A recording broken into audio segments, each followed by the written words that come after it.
I wanted to take myself out of the house today. I'm in between jobs. I started a new job, the best job. The job I've been waiting for a year, almost exactly a year. I got the job and I start March 31st. I left my other job early because of some health issues and some mental health issues. And I wanted to take some time to come to the lakefront, which you just saw some footage of.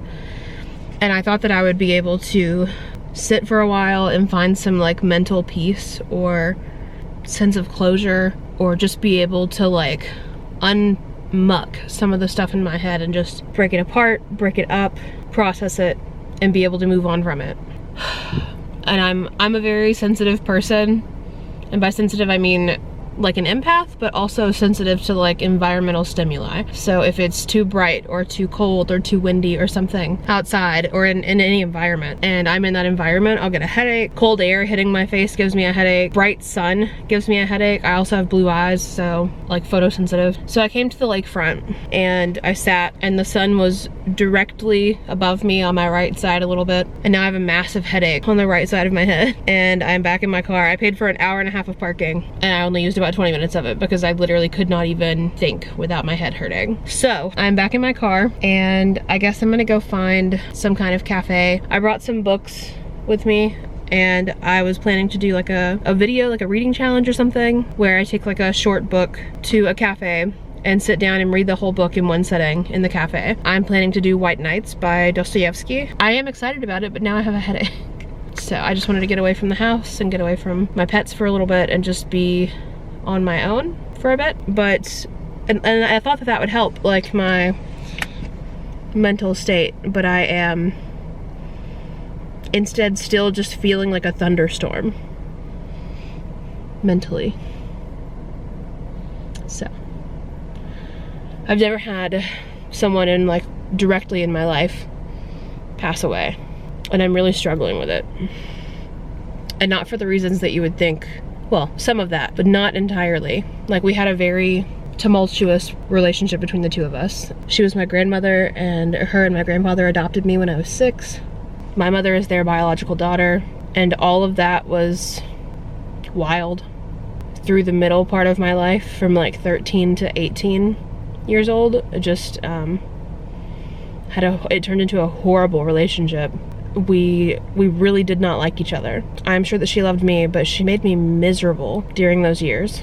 We had some kind of falling out when I was like 18, right before I turned 19. She gifted me an eating disorder by staying on me about my weight constantly, by counting things in the pantry whenever she was planning to leave the house and I would be staying at home. She would count how many things were in the pantry, and then other times would just say, well, I've counted, so if you eat anything, I'll know. And then if I did eat anything, it was miserable. Like, she would go outside to cut grass and come back, and if I had eaten anything, she would just yell at me, berate me verbally with like a lot of really mean words. Her and my grandfather are cut from a cloth of the 1940s and 1950s, where you can just say really nasty shit and not be held accountable for it, and just say, oh well, I didn't mean that. The gaslighting that happened in my life,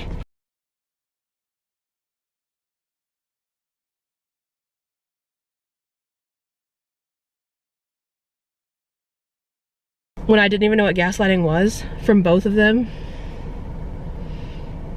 it's just insane. This is just the tip of the iceberg. There was so much focus on virginity, which was so weird and disgusting to me. If I had a date over at the house, we had like a room, like a game room area that was private to ourselves, which was nice, but she would try to sneak down, like downstairs, like really quietly opening the door and trying to like really creep down the stairs to see what she could see, to see if there was anything physical happening or if we were touching. And then she would just like show up over the back of the couch and be like, Caiti, while whatever boy's arm was around my shoulders or hand on my leg, and then say, I need to talk to you upstairs. And then I go upstairs and she's like calling me a slut and that she won't house a whore. Just all kinds of really, really, really bad things to say to someone in their like formative, like developmental years.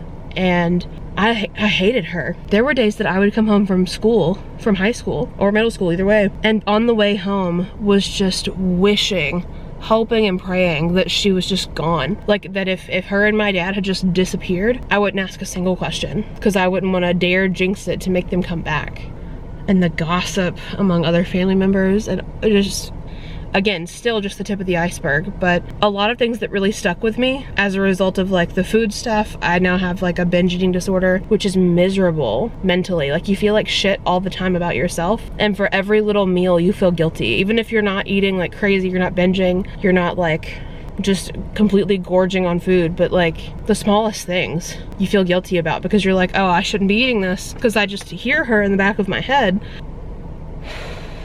And there's more, but we moved to Chicago. My husband and I moved away from all of our family and friends in February of last year, and we're officially in Chicago in March of 2024, and it's been exactly a year, like a year and a couple of days now since we moved here. My headspace got so much better. I felt free, but I still felt obligated to call her often because she required that my whole life, and it was a habit. As she got older, she didn't remember anything that she did to me, didn't remember anything that she had ever, like any treatment that she had ever given me that was bad, just lost all memory of it. And she was almost 73 when she passed on Sunday night, and it was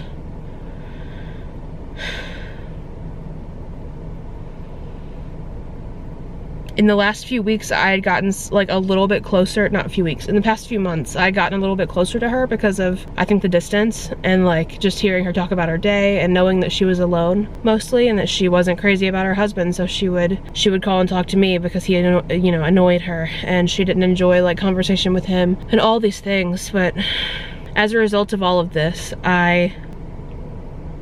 I don't know how to feel, because I spent so much time in my life just wishing that she would pass so that I would be free from her opinion of like what I was and wasn't supposed to do, and to have the pressure of like answering to anybody off my back.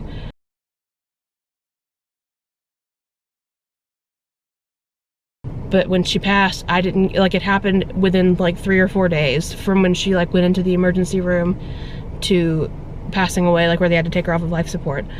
And I'm lacking a sense of closure because I didn't get to say goodbye. The last time I talked to her was Tuesday, March 4th, and I don't even remember the conversation. I didn't know that was gonna be our last conversation, and I am lacking a sense of closure, and I don't know how to get that when you had the kind of relationship that we had.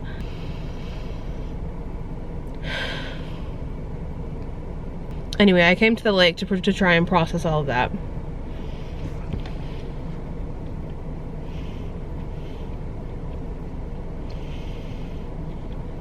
And that didn't work, and I just got a headache from it. So maybe I can try and pour myself into a book and see how that works.